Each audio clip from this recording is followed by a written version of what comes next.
अस्सलाम वालेकुम। आप लोग देख रहे हैं YouTube channel law and wisdom. आज की वीडियो में हम बात करेंगे एक्सटेंक्शन ऑफ ट्रस्ट के बारे में। सबसे पहले तो हम ये देखेंगे कि ये जो वर्ड है एक्सटेंक्शन, इसका मतलब क्या है। ट्रस्ट का तो हमें पता है, मैं आप लोगों को ऑलरेडी बता चुका हूँ। यार ये जो वर्ड होता है ना एक्सटेंक्शन, इसको आप जब डिक्शनरी में देखोगे तो इसका मतलब होता है टर्मिनेशन। किसी चीज़ का मुकम्मल हो जाना या किसी चीज़ का फ़ना हो जाना, ख़त्म हो जाना, या जब किसी चीज़ को आप हमेशा के लिए मिटा देते हैं। ठीक है, इस चीज़ को हम बोलते हैं एक्सटेंक्शन, यानी ख़त्म हो जाना। सो एक्सटेंक्शन ऑफ ट्रस्ट का मतलब होता है जब कोई ट्रस्ट आपका ख़त्म हो जाए, टर्मिनेट हो जाए। अब वो किस तरह ख़त्म होता है, किस तरह वो उसकी जो है ना मौत वाक़ई हो जाती है, ये हम आगे देखेंगे। अब ये मुख्तलिफ़ तरीके हैं, मुख्तलिफ़ तरीक़ों से आपका जो ट्रस्ट है वो ख़त्म हो जाता है। सबसे पहले तो ये है कि आपका जो मकसद है, जिस मकसद के लिए आपने जो ट्रस्ट बनाया था, वो आपका मकसद ही पूरा हो जाए। मिसाल के तौर पे मैंने एक ट्रस्ट बनाया था कि यार मैं जो है ना कुछ मखसूस बच्चों की तालीम का मैंने जो है ना वो ज़िम्मेदारी ली थी ताकि इनकी पढ़ाई मुकम्मल हो जाए। उनके लिए मैंने एक प्रॉपर्टी थी वो ट्रस्ट में दी हुई थी और बच्चे उससे फ़ायदा ले रहे थे। लेकिन अब बच्चों की पढ़ाई मुकम्मल हो गई है, तो अब वो प्रॉपर्टी में क्या करूं। तो वो जो मेरा ट्रस्ट था वो मुकम्मल हो गया, क्योंकि जो मैंने ट्रस्ट का एग्रीमेंट बनाया था, जो डॉक्यूमेंट बनाया था, लीगल डॉक्यूमेंट, उसमें भी मैंने ये लिखा था कि जब बच्चों की पढ़ाई मुकम्मल हो जाएगी तो ये ट्रस्ट भी ऑटोमेटिकली क्या हो जाएगा, ख़त्म हो जाएगा। सो पहला तरीका है ट्रस्ट ख़त्म करने का, जब आपका मकसद, जिस मकसद के लिए आपने ये बनाया था, वो मुकम्मल हो जाए। दूसरा तरीका टर्मिनेशन बाय एग्रीमेंट।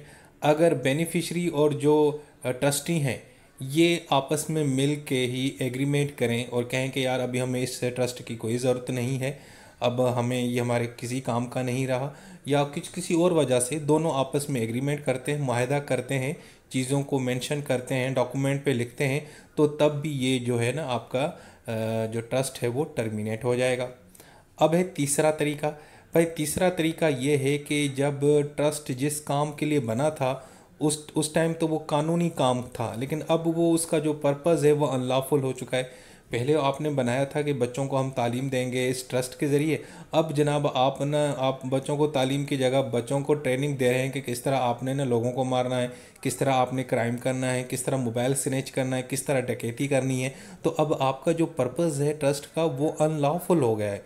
जब आपका ट्रस्ट अनलॉफुल हो गया है, गैर कानूनी मकसद के लिए इस्तेमाल हो रहा है, तब भी ट्रस्ट मुकम्मल तौर पे ख़त्म हो जाएगा। उसके बाद एक और तरीका है कि अगर जो जिस मकसद के लिए आपने ट्रस्ट बनाया था वो मकसद इतना मुश्किल है कि उसको आप मुकम्मल ही नहीं कर पा रहे, या उसका कुछ ये भी है कि एक्चुअली अब वो प्रॉपर्टी भी ख़त्म हो चुकी है, वो प्रॉपर्टी तबाह हो गई है, अब उस प्रॉपर्टी तबाह होने से आप बच्चों को तालीम नहीं दे पा रहे, वो आपका जो ट्रस्ट का मकसद था वो अब मुकम्मल नहीं कर पा रहे, या किसी और वजह से आप ना जिस काम के लिए आपने ट्रस्ट बनाया था वो हो ही नहीं रहा आपसे, तो तब भी ट्रस्ट टर्मिनेट हो जाएगा। एक और है तरीका एक्सपायरेशन ऑफ ट्रस्ट टर्म, कि ट्रस्ट जब आपने बनाया था आपने स्पेसिफिक पीरियड के लिए बनाया था कि या ये 3 साल के लिए मैं ट्रस्ट बना रहा हूँ, 3 साल तक हम बच्चों को तालीम देंगे इस ट्रस्ट के ज़रिए, लेकिन अब वो 3 साल ख़त्म हो चुके हैं, तो उसके बाद भी वो ऑटोमेटिकली ख़त्म हो जाएगा। अब आपका मकसद पूरा हुआ या नहीं हुआ, लेकिन पीरियड ख़त्म हो गया तो ट्रस्ट भी ऑटोमेटिकली ख़त्म हो जाएगा। इसके अलावा दोस्तों एक और तरीका है जो सबसे एक बड़ा अहम तरीका है, वो है रिवोकेशन ऑफ ट्रस्ट, यानी ट्रस्ट को रिवोक करना, किसी भी स्टेज के ऊपर खुद ब खुद कैंसिल कर देना। जिस तरह जिस शख्स ने ट्रस्ट बनाया है वो ये कहे कि यार बस मैं इस ट्रस्ट को ख़त्म कर देता हूँ, हालांकि वो उसने मतलब वो किसी भी स्टेज के ऊपर आके कह दे कि यार बस मैं ट्रस्ट ख़त्म करता हूँ और अपनी प्रॉपर्टी अपनी कब्ज़े में लेता हूँ और ट्रस्ट को मैं बिल्कुल ख़त्म कर देता हूँ, हम इसको बोलते हैं रिवोक करना। लेकिन अगर वो जो जिस बंदे ने ये ट्रस्ट बनाया है अगर वो खुद मर जाता है तो उसके बाद तो ट्रस्ट चलता रहेगा, लेकिन अगर मरने से पहले पहले उसको रिवोक करते हैं, उसको किसी भी स्टेज के ऊपर ख़त्म कर देता है कि यार मैं नहीं, बस ये मैं ट्रस्ट ख़त्म कर रहा हूँ, भाई मेरे पास इतना पैसा नहीं है कि मैं इस ट्रस्ट को चला पाऊँ, तो वो ट्रस्ट ऑटोमेटिकली ख़त्म हो जाएगा। लेकिन उसके भी कुछ मोड्स हैं। किस तरीके से, नंबर 1 एक तो ये है कि अगर आप अपने बेनिफिशरी के ज़रिए कंसेंट लेते हैं, जिनके लिए ट्रस्ट बनाया था उनको एतमाद में लेते हैं, या दूसरा ये कि आप ट्रस्ट के अंदर ये पावर देते हैं कि ये किसी स्टेज के पे हम इसको रिवोक कर सकते हैं, या तीसरा ये है कि अगर आपने कर्ज़ लिया हुआ है और आप वो कर्ज़ दे नहीं पा रहे, आपके पास ऊपर बहुत कर्ज चढ़ चुका है, सो अब उस हालात में भी आप ट्रस्ट नहीं चला पाते, तो तब भी आप ट्रस्ट को रिवोक कर सकते हैं। यानी उसको रिवोक्ट करना यानी कैंसिल कर सकते हैं, उसको एनल कर सकते हैं, उसको वापस कर सकते हैं या उसको रोल बैक कर सकते हैं।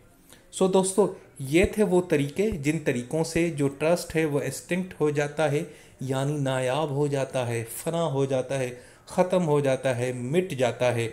और उसके क्या क्या तरीके हैं मैंने आपको सारे आसान अल्फाजों में समझा दिया है।